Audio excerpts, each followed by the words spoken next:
Howdy folks, I wanted to take a stab at answering the questions about turkey hunting. First off, disclaimer, why should you listen to me?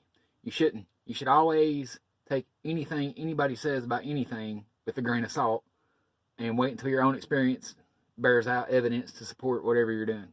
That being said, turkey hunting is my passion. As Stephen Ranella would say, if you were the king of the universe or God came down and put a gun to your head and said you could only do one thing for the rest of your life, what would it be? For me, it would be turkey hunting. So, that being said, I was excited about getting to answer some of these questions. So I'm going to run through them real quick because I'm trying to finish up my DOT lunch break. Okay, first question was, how do you get the tom away from the hens? I would say two things on this. One, you probably won't. So if you can get the boss hen riled up by mimicking everything she's doing and get her to come in, the toms are going to come in with them. Second, if I hear a tom working, or if I see a tom with a bunch of hens and I hear other toms that are gobbling that aren't with those hens, I'm going to go work those toms because I know that it's going to be a lot easier to deal with those. All right. Two, best decoy set. I don't use decoys. Personally, I like to move around. I like to cover as much ground as possible. And they're not really heavy or anything, but they're just too bulky for me to fool with, so I don't fool with them. Area to hunt if you've never hunted turkey before and you don't know what to look for. For some reason, turkey like being around water, like lakes, creeks, and stuff like that.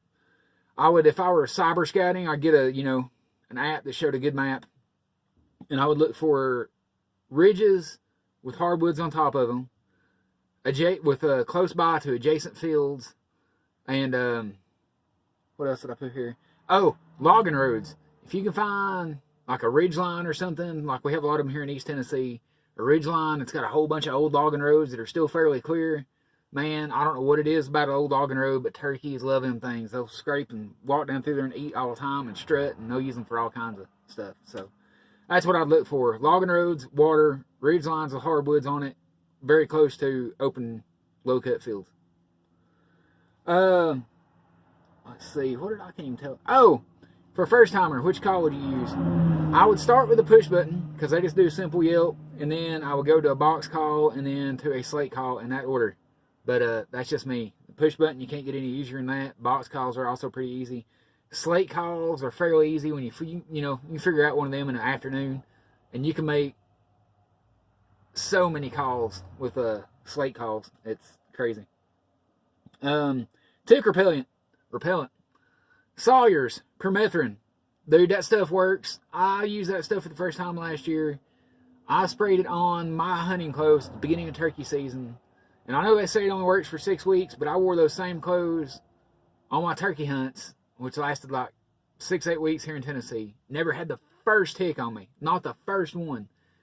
And I used those same clothes during archery in October and September for deer. Also, never had the first tick. I never resprayed them. So I think that stuff is awesome. No blind or tail to hide behind. How to hunt. I don't use a blind or a tail. For one thing, I don't want to be behind a tail on public land and get shot. As far as blinds go, they're fine if you're on private land. But for me, there's so many places like turkeys like fields and clearings, and and it's greening up. There's so many places where you can get down low to the ground and get behind some cover and still see enough to get a shot. To me, I would rather try to use something in my environment to block my pattern than I would carry around a blind or hide behind something. Let's see here. Oh, is there any situation where you would not use a call? Personally, there's times when I don't call, but I always have a call on me. In my experience, a lot of times, if you've got a bird responding to you and he shuts up, then he's working his way to you. And it might take him forever to get there, but there's no point. Because the more you call, the more he thinks you're coming to him, and you're reversing the nature of the turkey. Because the hen's supposed to go to the tom, not the other way around. If you make a couple calls and he gobbles, you can tell he's interested. But then he starts shutting up like he's moving to you. Just do some clucks and purrs and act like you don't give two craps that he even gobbled. And he'll come in there wanting to know why you don't think he's the man. Anyway, that's been my experience. Camo net instead of a blind. I don't use either. Like I said, I feel like, you know, if you got a blind, you set it up way in advance and the turkey gets used to seeing it, that's fine. But I feel like they're fairly familiar with their environment, and anything that's not usually there that is there all of a sudden is going to draw their attention. So I would personally rather find like a low spot on the ground behind like some deadfall, maybe back into a down tree, or get behind some greening up brush or something like that and just don't move. That's how I do it. Oh, 10. Big difference between all the all the diaphragm calls. Yes and no. It's like anything else. The cheap stuff works just fine, just like fishing lures. The cheap stuff works just fine. But as you call more and become more experienced and your calling techniques become more nuanced, then what you start looking for in a diaphragm call becomes more nuanced. But they'll all work. It's whatever your preference is. Let's see. Of all the calls, if I could only pick one call out of all the calls, what would it be? A mouth call, because I can do everything I want to do to some degree with a mouth call. If I couldn't pick a mouth call, I would do a slate call, because the same thing. I can do all the calls that I want to do on a slate call. So that's what I would choose. Best recipe, in my opinion, take the wild turkey breast, put it in a basic brine. I do a 1-1-1 brine, which might be a little too salty, but I do 1 cup of water, I do 1 gallon of water to 1 cup of salt, 1 cup of sugar, and a couple of bay leaves and some peppercorn. Mix that up real good till everything's dissolved. I brine the turkey breast in it for at least 24 hours. Then I'll throw it on the pellet grill at low, whatever like the lowest setting is, usually around 200, 220 is where I put it.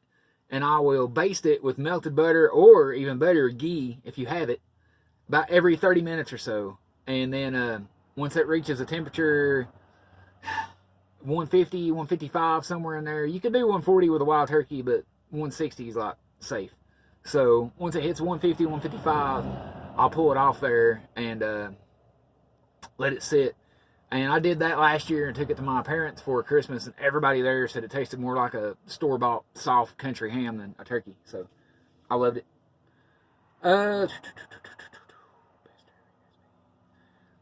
The guy with the East Tennessee Public Lands, bare minimum, what do I need? I would dress in light layers. I'd take some sort of backpack. I don't do vests, but that's just me. Some sort of backpack with a lot of room, my basic calls, whatever I needed, a cushion to sit on for sure, water, and dress in light layers, something that you could take off through the day. Because, especially, I don't know what part of East Tennessee you're in, but I'm from Knoxville, and the places I go and hunt, oftentimes it starts out pretty chilly in the mornings. By the time you get to your setup, you're sweating because you've been moving around. But then by the time you sit there for an hour, you know, you're starting to get chilly because you're covered in sweat and it's not warmed up yet. So I dress in light layers, a backpack so I can take my layers off and shove it in my backpack, my calls, plenty of water, and a seat. You have to. I ain't one of these guys that can sit on the ground. You have to have a good seat. Anywho, all right, let's see. Will 20 gauge birdshot work? A 20 gauge will work. I will personally be hesitant to go. I use number 4 shot in my 12 gauge. I would be really hesitant to use anything smaller than number 4, number 6 shot in a 20 gauge. But that's just me. And I hunt with an old Western Auto 12 gauge. So, first time for a bow hunter hunting turkey advice. Yeah, get you one of the 12 gauge bows that go boom. Just kidding. No, I wouldn't do it. You're more of a man than I am, or a woman. Turkey hunting in the rain. Fields. I kind of like hunting in the rain. Not a downpour, but a nice drizzle, a steady rain.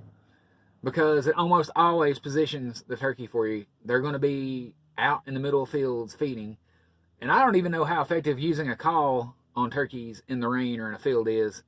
But if you can, they're generally moving in a certain direction.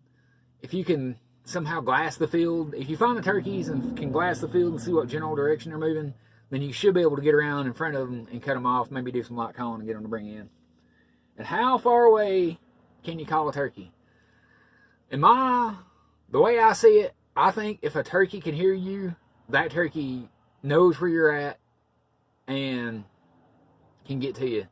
And turkey hearing, in my opinion, is much better than human hearing, because I have been doing light clucks and purrs and stuff and called turkey in that I know I heard gobbling, I don't know, 300 or 400 yards away. So I think if the turkey can hear you, then you can work that turkey, assuming he doesn't come across something between you and him that's he doesn't like. Anyway, that's all I got. Hope it helps. Like I said, I'm not an expert. I just love turkey hunting. And don't take anything anybody says as gospel truth until you see it bear out for yourself. Peace out.